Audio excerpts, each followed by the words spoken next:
seketika Rasulullah mendoakan Ibnu Abbas, Allahumma faqih fiddin wa 'allimhu ta'wil. Ya Allah, pahamkanlah ilmu agama kepada anak ini. Pahamkanlah ilmu agama kepada Ibnu Abbas. Wa 'allimhu ta'wil, dan ajarilah dia kemudian ahli tafsir. Yang lalu kemudian Ibnu Abbas ketika masa dewasanya adalah sebagai turjumanul Quran, penterjemahnya Al-Quran pada masanya Rasulullah SAW, sebagai hibrul ummah, sebagai tintanya umatnya Rasulullah SAW.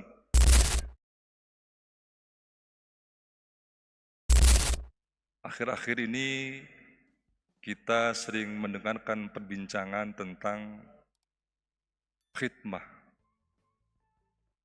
Khidmah itu secara bahasa makna yang merupakan kita pahami sebagai memberikan pelayanan, memberikan bantuan. Itu khidmah. Tetapi dalam pendidikan, khususnya di bidang pendidikan ala-ala tradisional, sebutlah pondok pesantren, khidmah itu merupakan sesuatu hal yang sangat sakral dan merupakan bagian daripada pendidikan yang terintegrasi dengan kurikulumnya. Oleh karena itu, khususnya para santri, manakala mendengar kata khidmah, maka dalam hatinya kadangkala bahkan seringkali ada kebanggaan-kebanggaan yang ada pada dalam dirinya, karena individu itulah merasa terpilih oleh gurunya untuk mengabdikan ilmu yang telah dipelajarinya, memberikan pendalaman kepada ilmu yang diperolehnya, sehingga disitulah ada nilai-nilai keberkahan pada dirinya. Itu dalam dunia ala tradisional. Bapak Ibu rahimakumullah, dalam hal ini tentu kita memahami khidmah itu tidak harus mengajarkan sesuatu apa yang kita miliki. Khidmah itu tidak harus membantu dalam tanda kutip amaliyah-amaliyah yang sifatnya pekerjaan-pekerjaan kasar. Khidmah itu tidak harus selalu melayani di dalamnya para pengasuh-pengasuh. Tetapi secara general, khidmah itu adalah sesuatu yang lalu kemudian kita pasrahkan kemampuan kita pasrahkan kepada apa yang kita bantu di situ, yang lalu kemudian kita niatkan kepada Allah Subhanahu wa taala memberikan pelayanan yang terbaik kepada, apakah dalam konteks ini adalah para pengasuh kita, para guru-guru kita. Itu khidmah.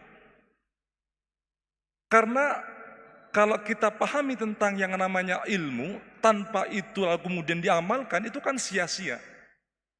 Karena ilmu itu hanya diperoleh dengan ta'allum. Al-ilmu bit-ta'allum, tetapi keberkahan yang prosesnya itu berasal daripada kemanfaatan, kemaslahatan yang berakhirnya akan ada keberkahan, ziyadatul khair pada dirinya, itu hanya dapat diperoleh dengan khidmah. Al-ilmu bit-ta'allum wal barokah bil khidmah. Para bapak, para ibu rahimakumullah, sejatinya khidmah ini bukan hal yang baru, bukan hal yang lalu kemudian mulai sering muncul akhir-akhir pekan ini.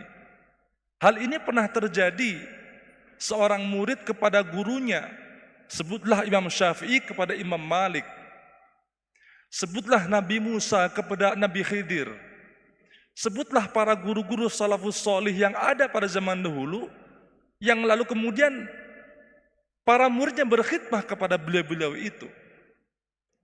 Nah, paling fenomenal adalah ketika ada sebuah kisah Ibnu Abbas yang semacam kecilnya sudah punya inisiatif untuk membantu melayani Rasulullah Sallallahu Alaihi Wasallam. Setiap kali Rasulullah itu masuk ke dalam kamar mandi, ke toilet untuk ambil wudhu, maka Ibnu Abbas lalu kemudian berinisiatif mengambilkan air wudhu untuk bercuci Rasulullah dalam berwudhu. Itu inisiatif, lalu kemudian Rasulullah mendoakan Ibnu Abbas.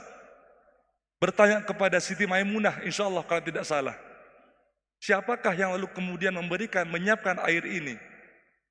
Ternyata adalah Ibnu Abbas yang menyediakan air itu untuk berwudunya Rasulullah SAW. Seketika Rasulullah mendoakan Ibnu Abbas, Allahumma faqih fiddin wa'allimhu ta'wil.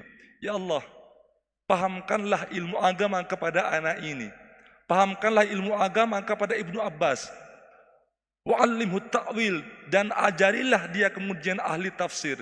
Yang lalu kemudian Ibnu Abbas ketika masa dewasanya adalah sebagai turjumanul Quran, penterjemahnya Al-Quran pada masanya Rasulullah SAW, sebagai hibrul ummah, sebagai tintanya umatnya Rasulullah SAW.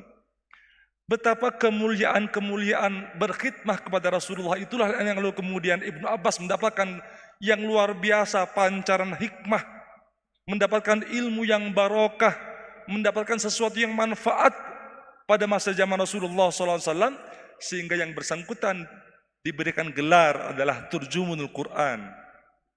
Yang sampai dengan hari ini Ibnu Abbas itulah luar biasa.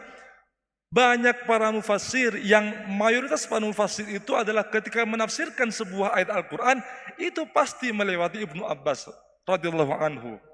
Maka itulah pada zaman kita hari ini sekarang, barangkali hari ini kita yang statusnya sebagai mahasiswa, hari kita yang statusnya sebagai santri, hari ini yang statusnya kita sebagai murid atau mahasiswa, maka harus kita galakkan nilai-nilai khidmah kepada guru-guru kita. Utamanya adalah guru yang barangkali sebagai guru yang pertama dan utama pada kehidupan kita adalah sebagai orang tua kita. Harus kita ada nilai-nilai khidmah kepada mereka semuanya. Agar apa? Nilai-nilai keberkahan menyertai kehidupan kita, nilai keberkahan menyertai lalu langkah-langkah kita, yang disitulah ada nilai kebaikan yang terus kita dapatkan ila yaumil qiyamah, setidaknya adalah sampai kepada anak turun kita. Mudah-mudahan kita semuanya mendapatkan ilmu yang barokah fid din wal akhirah, yang lalu kemudian diamalkan oleh kita, yang dirasakan oleh kemaslahatan umat.